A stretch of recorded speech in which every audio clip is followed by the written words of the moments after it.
Dalam observasi lapangan yang dilaksanakan tim kerja Universitas Musamus Merauke bekerja sama dengan Universitas Negeri Semarang, dapat disimpulkan bahwa budaya Papua belum familiar untuk dimasukkan sebagai media pembelajaran di sekolah-sekolah.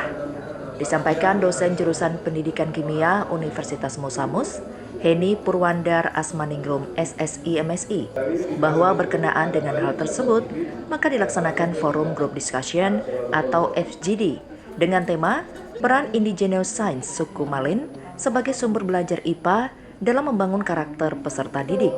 Jumat 12 November bertempat di Hotel Halogen dengan menghadirkan dua pembicara, yakni Profesor Sudarmin MSI yang dikenal sebagai Bapak Ilmu Sains Indonesia dan Isaya Sendiken SSN selaku budayawan suku Malin. Diikuti perwakilan guru SMP, SMA, dan guru IPA di Kabupaten Merauke. Nah, penelitian kami ini, kami ingin mengembangkan bahan ajar IPA untuk siswa SMP yang berbasis budaya suku Malin. Sehingga kegiatan ini kami mengundang guru-guru dari SMP, guru SMA, guru-guru IPA, supaya mereka bisa mendapat wawasan bahwa etnoscience adalah sudah eranya sekarang untuk pembelajaran berdasarkan etnoscience. Dan berdasarkan observasi kami bahwa budaya Papua ini masih belum familiar untuk dimasukkan sebagai media pembelajaran di sekolah-sekolah di Merauke dan di Papua pada umumnya, seperti itu.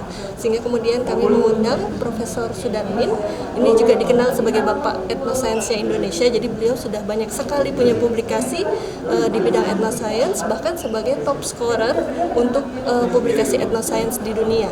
Kami juga melibatkan Pak Isaya Sendiken sebagai budayawan suku Malin yang sudah dikenal di masyarakat. Itu adalah pembelajaran sains yang dikaitkan dengan budaya. Jadi misalnya budaya kita punya budaya makan papeda.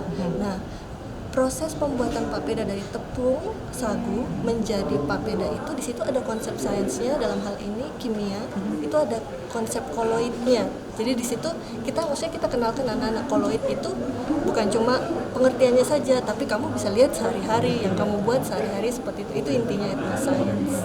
Tadi sudah kita putarkan beberapa video, jadi proses pembuatan ikan salai, pewarnaan rumah gadang, itu semua diambil konsep-konsep sainsnya. Jadi memang ya bukan cuma kimia saja, ada biologi, ada fisika, seperti itu.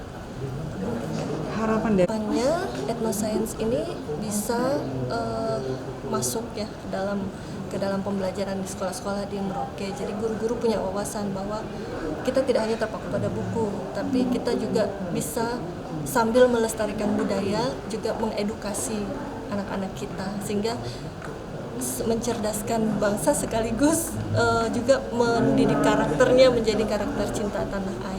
Tapi untuk budaya Malin sendiri apa yang diambil untuk etnoscience-nya? Kalau untuk topik kami itu nanti ada TIFA, itu dikaitkan dengan fisika, gelombang, bunyi, kemudian sarang semut itu dikaitkan dengan biologi, fisiologi tanaman. Yang sarang semut yang saya maksud yang sarang semut yang benalu ini ya. Kemudian ada juga daun wati, itu nanti dikaitkan dengan ilmu kimianya, itu zat adiktif, jadi yang menyebabkan ketergantungan dan itunya, itu kami ambil daun wati, itu cuplikannya. Jadi ada 6 bab, tapi 3 itu yang cuplikannya. Masih dalam kesempatan tersebut, Ketua Lembaga Penelitian dan Pengabdian Masyarakat atau LP2M Universitas Musamus, Ishak Habel Wayangkau STMT menuturkan, dari kegiatan tersebut sebagai bagian dari upaya melestarikan budaya, warisan anak cucu ke depan. Yang selama ini sudah kurang lebih hampir setiap dosen melakukannya. Karena kegiatan penelitian pengabdian adalah salah satu tugas tridharma dari seorang dosen untuk harus bisa melakukan pengajaran, pengabdian, dan penelitian. Dari hasil yang telah kami lakukan saat ini adalah salah satu adalah teknologi tepat guna, di mana di Kampung Tambat salah satu dosen kami, Pak Yus, melakukan suatu teknologi inovasi tepat guna untuk mesin pengering sagu. Dan itu sudah dimanfaatkan oleh para petani di sana, masyarakat di sana, walaupun masih ada beberapa yang kekurangan, tetapi kami harapkan terus kami akan berinovasi untuk memajukan khususnya Kabupaten Merauke ini ke depan. Dan masih banyak lagi teknologi-teknologi berguna yang dikembangkan oleh dosen-dosen. Salah satunya yang saat ini lagi dikembangkan adalah kendaraan untuk mahasiswa berkebutuhan khusus, sehingga itu bisa memfasilitasi mereka dalam melakukan mobilitas di dalam kampus dan juga di luar.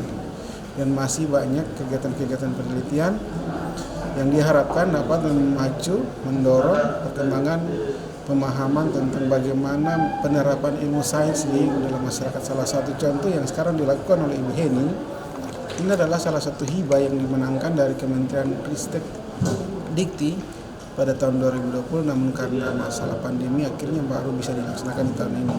Jadi ini adalah suatu perjuangan yang cukup panjang dalam proses seleksi seluruh Indonesia, dan akhirnya Ibu Heni dan tim boleh memenangkan hibah itu. Dan harapan kami dari kegiatan ini dapat melestarikan nilai-nilai budaya, sehingga nilai-nilai budaya Maranin ini ke depannya tidak hilang begitu saja, tetapi dapat dikenal dan dipelajari di kehidupan anak cucu kita. Tim Liputan Papua Selatan TV mengabarkan.